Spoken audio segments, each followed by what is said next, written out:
A3 పామోలిన్ జైన్ అంటే ఇందులో ఉన్నటువంటి A1 A2 A3 కల్తీ సరఫరా చేసిన వాళ్ళు A3 పామోలిన్ జైన్, A4 విపిన్ జైన్, సారికా జైన్, పూనం జైన్ వీళ్ళందరూ కూడా సిట్ నిర్ధారించింది. వీళ్ళ దగ్గర ఎక్కడ కూడా పాలు లేవు.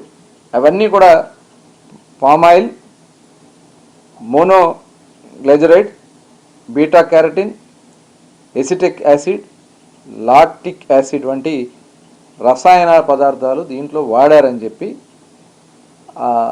ఇచ్చినటువంటి నివేదికలో క్లియర్గా ఉంది. ఈ ట్రైక్లోసైడ్స్ ఏదైతే ఉందో, మోనోగ్లిజరైడ్స్ ఉందో, ఇది ఖచ్చితంగా జంతు కొవ్వు అవ్వచ్చు, కొన్ని నువ్వుల్లోంచి తీసినటువంటి కొవ్వుగా ఉంటుందని చెప్పి క్లియర్గా ఈ నివేదికలో వాళ్ళు చెప్పడం కూడా జరిగింది. ఇవన్నీ పక్కదారి పట్టించే విధంగా వీడు మాట్లాడుతున్నటువంటి విధానం నిజంగా చాలా బాధాకరం. మీకు విశ్వాసం లేకుండా ఉండొచ్చు, మత విశ్వాసం లేదు, మీకు మతం మీద గౌరవం లేదు.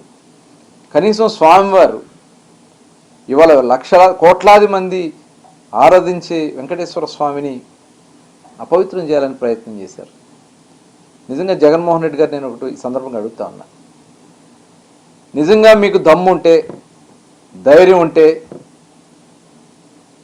దీని మీద చర్చించడానికి రేపు వచ్చే నెల 11వ తారీఖు నుంచి అసెంబ్లీ జరిగిపోతుంది.